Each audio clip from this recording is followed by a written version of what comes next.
하나님 말씀 보겠습니다. 요한계시록 2장 8절에서 11절 말씀입니다. 개역 개정 신약 400페이지에 있습니다. 제가 봉독해 드리겠습니다. 서머나 교회 사자에게 편지하라. 처음이요 마지막이요 죽었다가 살아나신 이가 이르시되 내가 내 환난과 궁핍을 알거니와 실상은 내가 부요한 자니라. 자칭 유대인이라 하는 자들의 비방도 알거니와 실상은 유대인이 아니요 사탄의 회당이라.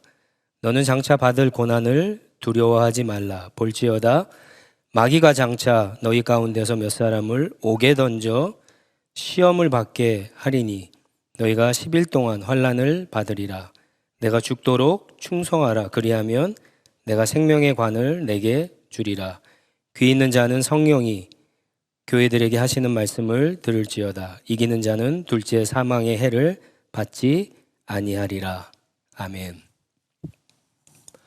요한계시록 강의의 네 번째 시간입니다. 오늘은 두 번째 교회인 서문학교회에 대해서 말씀을 나누겠습니다. 서문학교회의 특징은 한마디로 고난을 잘 견디는 교회입니다. 당시 서문학은 우리 지난 시간에 살펴본 에베소와 함께 소아시아에서 1, 2위를 다투는 그런 부자 도시였습니다. 특히 부자가 된 이유는 로마 제국에 대한 충성이 남달랐기 때문입니다. AD 14년에 로마 제국의 초대 황제죠. 아우구스투스가 죽고 로마는 황제를 신격화하는 그런 작업을 하게 됩니다. 그 결과 황제 숭배가 로마 제국의 종교가 되고 제국에 대한 충성을 시험하는 아주 중요한 기준이 됩니다. 이때 소아시아는 황제 숭배에 대한 충성이 강했는데 그 중에서도 서문화는 황제 숭배를 최초로 시작한 도시이자 에베소, 버가모와 함께 황제 숭배의 중심지였습니다. 왜 서문화가 황제 숭배를 적극적으로 했을까요? 정말 로마 황제가 위대한 신이기 때문에 그렇게 했을까요? 아니면 서문화가 종교심이 많은 그런 도시여서 그랬을까요? 아닙니다. 그 이유는 돈 때문이었습니다. 로마는 황제 숭배를 열심히 하는 도시에 신전을 건축할 수 있는 허가를 내주었는데 신전을 짓는 것은 경제를 활성해서 돈을 버는 가장 확실한 수단이었습니다. 신전을 건설하는 동안에 1, 2년 걸리는 게 아니죠. 그 오랜 기간 동안에 수많은 일거리가 생기고 신전이 만들어지면 그곳에서 벌어지는 각종 종교 행사나 예배나 축제 등을 통해서 사람들이 많이 모이게 되죠. 사람이 모이면 시장이 형성이 되고 시장이 형성이 되면 돈이 돌고 돌아 경제가 활성화되어서 도시가 재정이 풍부해지기 때문에 그렇습니다. 결국 서문화 사람들이 진짜 예배한 것이 무엇입니까? 황제가 아니라 돈이었던 겁니다. 여러분, 사람들이 왜 예수님을 믿을까요? 사람들이 왜 예수님만을 열심히 믿지 않을까요? 여러분, 이 두 가지 질문을 잘 한번 생각해 보세요. 왜 예수님을 믿을까요? 그리고 왜 예수님만을 열심히 믿지 않을까요? 다른 질문인데 답이 같습니다. 돈 때문에 그렇죠. 돈 때문에 부자가 되기 위해서 성공하고 출세하기 위해서 예수님을 믿는 사람도 있고요. 그리고 부자가 되고 성공하고 출세하고 돈을 벌기 위해서 예수님만을 열심히 믿지 않은 사람도 있을 수 있다는 거예요. 이게 오늘 우리들의 모습입니다. 이 시대의 모습입니다. 그 당시에 예수님을 택하는 것이 가난해지고 또 로마의 핍박 속으로 들어가는 것임에도 불구하고 서문화 교회는 바로 그 길을 택했습니다. 왜 그랬을까요? 부자가 되는 게 싫은 사람은 없었을 텐데, 고난을 받는 것을 좋아하는 사람이 없었을 텐데 왜 굳이 그렇게 했을까요? 예수님이 진짜 하나님이기 때문에 그렇죠. 서문학교에는 하늘과 땅 위에 예수님만이 유일한 신이시며 하나님이신 것을 분명히 알았습니다. 이 세상과 역사와 인생의 주인이 예수님인 것을 분명히 알았기 때문에 고난을 받아도 가난해져도 예수님을 택한 겁니다. 당시 로마 제국의 종교 정책은 상당히 관대했습니다. 정복한 나라의 종교와 문화의 자유를 최대한 보장해 주어서 사람들의 마음을 얻어 반란을 일으키지 못하도록 하는 정책을 폈습니다. 하지만 한편으로 로마 제국은 온 제국을 하나로 만들어야 했기 때문에 황제 숭배라는 방법을 이용했던 겁니다. 그래서 정복한 나라의 종교와 문화에 대한 자유를 주는 대신에 1년에 딱 한 번은 신전에서 로마 황제를 예배하도록 했습니다. 황제의 신상 앞에서 포도주를 드리고 또 향을 피우면서 시저죠, 카이사, 로마 황제가 주님입니다라는 고백을 하게 했던 겁니다. 일종의 충성 서약입니다. 그래서 이 충성 서약을 하면 로마 시민권도 주고 종교의 자유도 주고 또 여러 가지 경제적인 혜택도 주었습니다. 하지만 충성 서약을 하지 않으면 반역자로 몰아서 경제적인 제재와 핍박을 했고요. 감옥에 가두고 경기장에 끌고 나가서 잔인하게 죽였습니다. 그런데도 황제 숭배를 강하게 반대하는 무리가 있었는데 그게 바로 교회였고요. 서문학교회는 가장 대표적인 교회 가운데 하나였습니다. 1년에 딱 한 번만 로마 황제가 주님이라고 하면 편하게 살 수도 있는데 왜 서문학교회는 그렇게 하지 않았습니까? 융통성이 없어서 그랬을까요? 서문학교회 사람들이 거짓말을 하지 못해서 그랬을까요? 아닙니다. 신앙 양심상 예수님만이 주님이신데 로마 황제가 주님이다 라고 하는 고백을 할 수가 없었던 겁니다. 여러분, 만약에 캐나다가 자고 일어났더니 확 바뀌었어요. 확 달라졌습니다. 그래서 어느 날 누구나 시청에 와서 트루도가, 캐나다 총리가 주님이다 라고 하면 캐나다 시민권도 막 주고, 그런다면 여러분은 어떻게 하시겠어요? 충성서약을 하면 돈도 한 10,000불 주고 그 자리에서 정부에, 아니 가장 좋은 직장에 취직도 시켜주고 하면 여러분들 어떻게 하겠습니까? 아직 코로나 바이러스 치료제나 백신이 발견되지 않았는데 충성서약만 하면 코로나 바이러스 치료제와 백신을 주겠다고 하면 여러분 어떻게 하시겠어요? 정말 그 달콤한 유혹 앞에서 단호히 거부하실 수 있겠습니까? 아니면 주님 죄송합니다. 제 진심은 아시죠? 제가 잠깐만 주님을 부인하고 10,000불 받고 좋은 직장에 들어가면, 백신 맞고 건강하면 그 다음에 열심히 믿겠습니다. 그렇게 하시겠어요? 서문학교회는 부자가 되기 위해서 고난을 피하고 편하게 믿기 위해서 황제 숭배하고 예수님을 부인하지 않았습니다. 예수님만이 주님이라는 사실이 너무나 분명하고 확신했기 때문에 핍박을 받고 가난해지는 것을 선택했습니다. 여러분, 이 정도 신앙이면 우리가 영화나 드라마 같은 데 보면은 예수님이 짠하고 나타나서 잘했다고 칭찬도 해주시고 구원해 주시고 복도 주셔야 하는데 오늘 본문에는 그러한 일이 일어나지 않습니다. 예수님이 나타나기는 나타나셨어요. 그런데 10절 말씀에 보면은 위로의 말씀이라기보다도 오히려 이런 말씀을 하시죠. 얘들아, 너희 힘들지? 그런데 앞으로 더 힘들 거야. 더 어려워질 거야. 너희 가운데 몇 사람은 10일 동안에 감옥에 갇히게 될 거야. 그런데 얘들아, 두려워하지 말라. 너희는 도망치지 말라. 오히려 더 죽도록 충성해라. 알았지? 이런 말씀을 하는 거예요. 죽도록 충성하라. 그 유명한 말이 바로 이 본문에 나오는 말씀입니다. 이 말씀이 성경에서 가장 오해하는 구절인 것은 다 아시죠? 어떨 때 사용합니까? 주로 교회에서 일꾼을 세울 때 사용하죠. 우리 장로나 아니면 뭐 집사나 권사, 임직패에 넣는 단골 성경 구절입니다.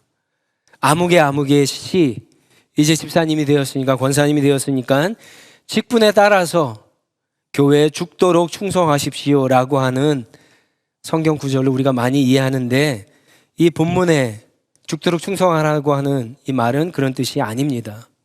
교회나 직분에 죽도록 충성하라고 하는 말이 아닙니다. 여기서 죽도록이라고 하는 뜻은 죽기까지, 죽는 순간까지, 끝까지라고 하는 뜻이고, 충성하라라고 하는 말은 믿음을 지키라, 예수님을 끝까지 붙잡으라고 하는 그런 의미입니다. 죽는 순간까지 고난을 받고 있지만, 어떤 어려운 환경 가운데 있는지 모르겠지만 죽는 순간까지 끝까지 믿음을 지키라, 예수님을 믿으라 라고 하는 단호한 말씀이고 명령입니다. 어떻게 보면 이 말을 듣는 고난 가운데 있던 서머나 교회 성도들에게는 섭섭하게 들릴 수 있는 그런 말씀입니다. 왜 예수님이 이런 말씀을 하셨을까요? 예수님이 서머나 교회 사정을 잘 몰라서 이런 말씀을 하셨을까요? 아니죠. 예수님은 인간이 되시고 십자가의 고난과 죽음을 친히 경험하신 분입니다. 인생의 질고를 다 아세요. 인간의 고난이 무엇인지, 죽음이 무엇인지, 가난이 무엇인지, 아픔과 슬픔이 무엇인지, 인간이 어떤 존재인지, 그리고 세상이 어디로 가는지 예수님은 다 아십니다. 그럼에도 불구하고 이런 말씀을 하시는 것은 끝까지, 죽기까지 고난 가운데에서도 예수님을 믿고 신뢰하는 것이 훨씬 더 우리에게 유익하기 때문에 이런 말씀을 하시는 거죠. 고난이 과연 우리에게 어떤 유익이 있을까?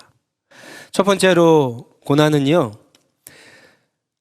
고난 자체를 피하는 것보다 고난을 통과할 때 더 큰 유익이 있기 때문에 그렇습니다. 분명히 예수님은 고난을 피할 수 있는 은혜를 주실 수 있습니까? 없습니까? 주실 수 있죠. 우리가 기도하면, 고난 가운데 기도하면 하나님은 우리의 고난을 피하게 하시기도 합니다. 그런데 오늘 본문에서는 그렇게 하지 않으셨어요. 대신에 고난을 두려워하지 말고 견디고 죽기까지 고난을 싸워 이기라고 하는 그런 명령과 은혜를 주십니다. 따라서 고난을 당할 때 기도하면 때로는 그 고난이 사라지기도 하지만, 우리가 어떨 때 고난 가운데 기도하면 고난이 사라지지 않는 이유가 바로 여기에 있는 겁니다. 그러면 우리는 고난을 받을 때 하나님 앞에 당연히 기도해야 되는데 어떻게 기도해야 합니까? 고난을 피해가게 해달라고만, 빨리 지나가게 해달라고만 기도해서는 안 되는 거지요. 이렇게 기도해야 됩니다. 하나님의 뜻이라면, 주님, 내가 고난을 피하지 않겠습니다. 고난을 지나가겠습니다. 그런데 주님 잘 아시죠? 제 힘으로는, 제 능력으로는 이 고난을 통과할 수가 없습니다. 주님, 나에게 힘과 믿음을 달라고 기도해야 됩니다. 그리고 이런 고난의 과정과 이 고난의 결과를 통해서 하나님께 영광을 돌리는 그런 복된 인생이 되게 해달라고 우리의 기도가 달라져야 되는 겁니다. 여러분, 혹시 고난을 받고 있는데 누가 와서 당신이 잘못 믿어서 고난받는 거야 라고 말하는 사람이 있으면 별 미친놈 다 보겠네, 그렇게 해주세요. 물론 속으로 하셔야죠. 여러분, 고난을 당하느냐 마느냐는 예수님을 믿는 것과는 상관이 없습니다. 잘 믿는다고 고난이 사라지거나 피해가거나 없어지는 것이, 당하지 않는 것이 아닙니다. 고난은 누구나 당합니다. 그리고 고난을 피하는 것은 근본적인 문제 해결이 절대로 될 수 없습니다. 고난을 피할 생각 더 이상 하지 마시고, 여러분 믿음이 있으시면 그 고난을 통과하는 그런 힘을 달라고 하나님 앞에 엎드리실 수 있기를 바랍니다. 두 번째로, 죽기까지 예수님을 믿는 것이 진짜 고난을 이기는 방법이기 때문에 그렇습니다. 어느 잡지에서 유명한 폭력 조직의 두목이었다가 마음을 바로잡고 열심히 사는 분의 인터뷰 기사를 읽은 적이 있어요. 기자가 막상 그분을 만났는데 보니까 수백 명의 부하를 거느린 두목답지 않게 체구도 왜소하고 별 볼 일이 없는 겁니다. 너무나 궁금해서 이렇게 질문을 했다고 해요. 혹시 선생님 어떤 무술이나 격투기 같은 것을 배운 적이 있으세요? 어떻게 선생님처럼 체구가 작은 분이 그렇게 싸움을 잘하셔서 두목이 되실 수 있었냐고 그렇게 물었습니다. 그러자 그분이 이렇게 대답했습니다. 선생님, 싸움은 덩치나 기술로 하는 것이 아닙니다. 싸움은 깡으로 하는 겁니다. 대부분의 사람들은 다치지 않으려고, 죽지 않으려고 싸우지만 저는 싸울 때 목숨을 내놓고 싸웁니다. 제가 죽기 살기로 목숨을 내놓고 싸우면 상대방이 그것을 느끼고 알고 기가 죽고 꼬리를 내립니다. 그래서 제가 싸움에서 이기는 겁니다. 예화가 좀 그렇지만 맞는 말이죠. 세상에서 가장 무서운 사람은 목숨을 내놓고 달려드는 사람입니다. 죽음을 두려워하지 않는 사람입니다. 그런 사람은 아무도 막지 못하고 감당하지 못합니다. 우리가 고난을 두려워하는 것은 이런 거 아닐까요? 혹시라도 손해볼까봐, 혹시라도 다칠까봐, 혹시라도 죽을까봐, 이런 이유들 때문에 우리가 고난을 두려워하고 피하려고 하는 거 아닙니까? 여러분, 그래서 예수님께서 죽기까지 믿음을 지키라고 말씀하시는 겁니다. 목숨을 걸고 고난에 달려들면 견딜 수 있고요, 이길 수 있기 때문에 그렇습니다. 설사 고난을 통해서 죽음이 우리를 삼킨다 할지라도 마지막에는, 결국에는 우리는 이깁니다. 왜 그럴까요? 여러분, 죽음을 이기는 것이 무엇입니까? 부활이죠, 부활. 서문학교에는 이미 십자가에서 그리스도와 함께 죽었다가 부활한 사람들입니다. 그들에겐 부활의 생명이 있습니다. 그렇기 때문에 예수님이 죽기까지 믿으라고 이들에게 부탁하시고 명령하시는 겁니다. 여러분, 아무에게나 이런 말씀 하시지 않으니까 너무 걱정할 필요 없으세요. 우리가 다 지금 목숨을 걸고 고난을 통과하라는 것이 아니에요. 예수님의 목표가, 우리의 수준이 거기까지 준비되어야 한다는 말씀입니다. 고난을 당할 때 기도하면 준비되지 않은 사람은 고난을 피하게 하시지만, 여러분이 만약에 고난을 당하고 있는데 기도하는데 그것이 사라지지 않는다면, 고난이 없어지지 않는다면, 그때 여러분 잘 기억하세요. 주님을 의심하거나 원망하지 마시고, 나는 그리스도와 함께 십자가에서 죽었다가 부활한 사람인가 보구나, 그렇게 생각하세요. 그리고 내 안에 부활의 생명이 있구나 사실을 깨닫고 죽기까지 믿음으로 고난을 헤쳐나가실 수 있기를 바랍니다. 오늘 우리의 문제는 아무도 죽지 않고 다 살려고만 하기 때문에 일어나는 거예요. 살고자 하면 죽고, 죽고자 하면 사는 겁니다. 사도 바울의 고백처럼 날마다 십자가에서 그리스도와 함께 죽고 사는 부활의 신앙으로 늘 끝까지 승리할 수 있는 저와 여러분들이 다 되시기를 축복합니다. 마지막으로 고난을 통과해야지만 우리가 이 땅에서 얻을 수 있는 유익이기 때문에 예수님이 이런 부탁을 하시는 겁니다. 조개가 많은 아픔과 고난을 통해서 아름다운 진주를 만들어내듯이 십자가의 고난을 통과하지 않으면 부활과 구원의 영광이 없듯이 우리가 고난을 통과하지 않으면 성도가 이 땅에서 누려야 될 진정한 영광을 우리가 얻을 수 없기 때문에 그렇습니다. 고난을 통과해야지만 얻을 수 있는 은혜와 약속들이 있기 때문에 그렇습니다. 그게 무엇입니까? 10절, 11절에 잘 나와 있는데 10절에 보면 생명의 관을 우리가 얻기 때문에 그렇습니다. 여기서 관이라고 하는 것은 운동경이나 전쟁에서 승리한 사람들에게 쓰여지는 승리의 월계관을 말합니다. 인생이라고 하는 경주에서 끝까지 죽기까지 예수님을 바라보고 믿음을 지키면 인생의 승자에게 주는 영원한 생명의 면류관을 주시겠다고 하는 약속입니다. 여러분, 인생의 진정한 승자는 돈을 많이 얻었느냐, 명예를 많이 얻었느냐, 힘을 많이 가졌느냐에 결정되는 것이 아니라 하나님 앞에서 이 생명의 면류관을 쓰고 있느냐 아니냐에 결정된다는 사실을 꼭 기억하시기 바랍니다. 11절에 또 무엇을 주십니까?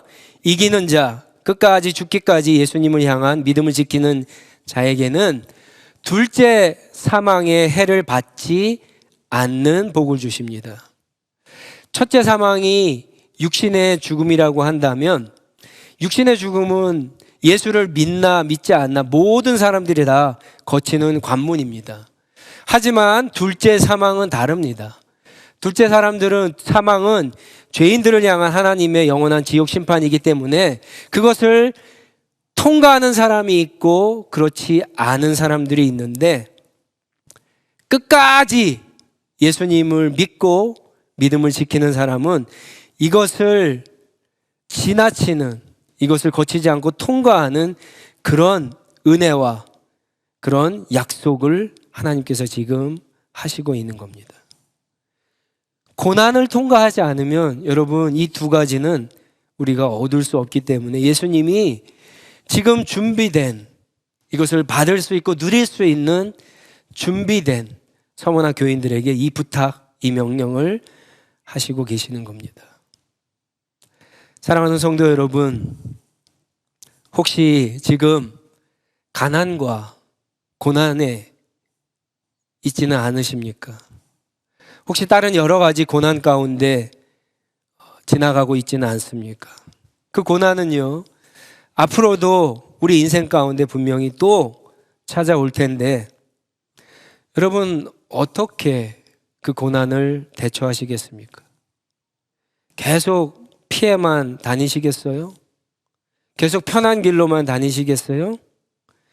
적당히 믿고 대충 믿고 필요하면 세상과 타협하면서 고난을 피해 그렇게 다니시겠어요? 100년 전에도 서문학교와 비슷한 상황이 한국에서 벌어졌습니다. 일본이 한국을 통치하던 일제시대죠. 그 시기 동안에 일본도 천황, 일본의 왕이죠. 하늘의 왕 천황을 신이라고 주장하면서 우리 한국 사람들에게 신사참배를 요구했는데, 그때 가장 강하게 반대했던 무리가 역시 교회였습니다. 그런데 처음에는 다 반대했는데 점점 고난의 시간이 길어지니까, 점점 고난의 강도가 세어지니까 많은 교회와 성도들이 끝까지 신앙을 지키지 못했습니다. 그리고 그 불신앙과 신사참배를 했다고 하는 그 죄책감은 100년이 흘렀지만 사라졌을까요? 사라지지 않았을까요? 사라지지 않았습니다. 그 당시에 거짓이든 진짜이든 신사참배를 했던 교회와 성도들은 시간이 흐를수록 더 속속속이 그 죄악의 모습들이 드러났고요. 시간이 흐를수록 역사는 더 선명하게 쓰여졌습니다. 그리고 1992년 6월 18일에 한 사건이 터지면서 교회가 하나님 앞에 회개하는 운동을 하게 됩니다. 한국교회 영적 지도자이신 고 한경진 목사님이 종교계의 노벨상이라고 불리는 템플턴 상을 수상하는 자리에서 목사님이 젊은 시절 신사참배한 죄를, 그러니까 자기도 신사참배했다라고 하는 그 죄를 고백하게 됩니다. 이렇게 얘기하시죠. 저는 일제 때 신사참배를 했습니다. 그리고 그 이후 그 죄를 제대로 참회하지 않고 살아왔습니다. 살면서 일생에 그것이 늘 주님 앞에 짐이었는데 이제 우상 숭배의 죄를 하나님과 여러분들 앞에서, 교회 앞에서 이제 참회한다고 하시면서 눈물을 흘리셨던 겁니다. 여러분, 죄는 아무리 시간이 많이 흘러도 없어지거나 지워지지 않습니다. 아무도 보지 않았다고 해서 그 죄가 사라지거나 없어지지 않습니다. 역사가 알고요, 오히려 시간이 흐를수록 더 선명해지는 겁니다. 그리고 무엇보다도 하나님의 눈은, 주님은 우리가 속일 수가 없는 겁니다. 하나님의 생명책에 다 기록됩니다. 그리고 그것은 영원히 지워지지 않습니다. 오늘 본문 말씀에서도 예수님은 다 알다고 하시죠. 9절 말씀에 두 번이나 내가 알거니와 알거니와 다 안다라고 말씀하고 계십니다.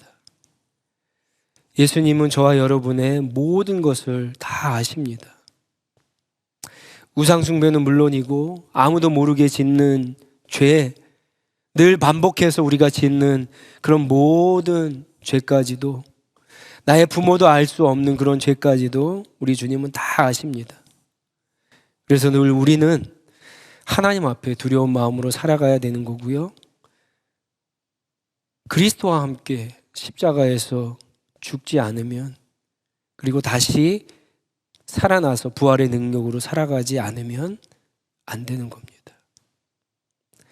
세상과 타협하며 적당하게, 편하게, 대충대충 믿어서는 안 되는 이유가 바로 여기에 있는 거예요. 우리는 그 순간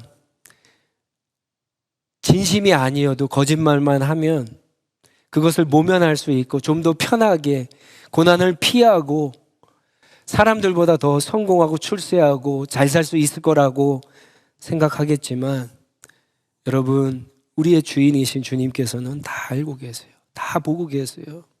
그것은 다 기록되고 있습니다. 그렇기 때문에 늘 두렵고 떨리는 마음으로 십자가에서 그리스도와 함께 죽고 다시 살아나서 부활의 생명으로 살아가야 하는 겁니다.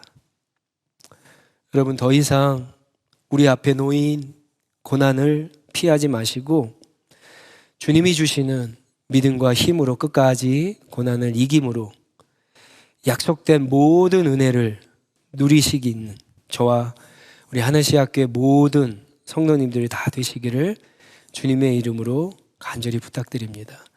우리 한번 같이 기도하겠습니다.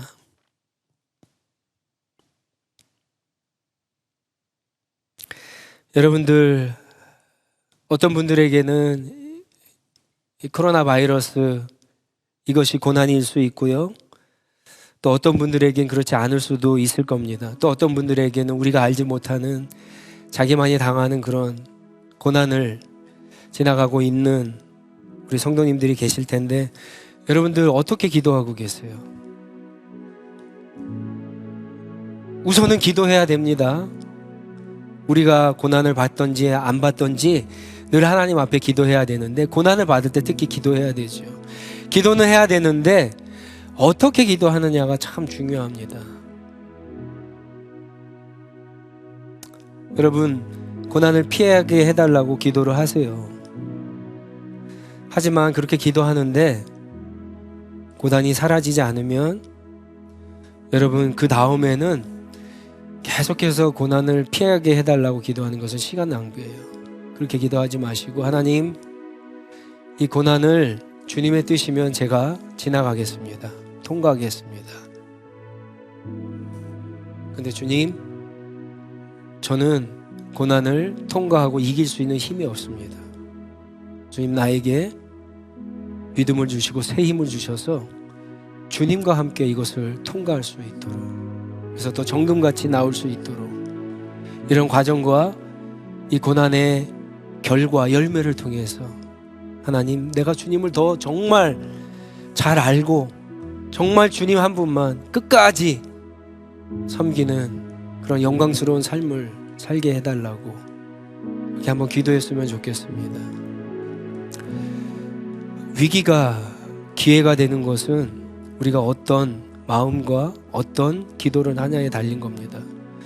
여러분 지혜롭게 올바르게 기도함으로 그 위기를 기회로 바꾸고 그 고난의 시간을 오히려 축복의 시간으로 받는 그런 은혜가 있게 해달라고 하나님 앞에 간절하게 기도로 나아가도록 하겠습니다. 기도하겠습니다.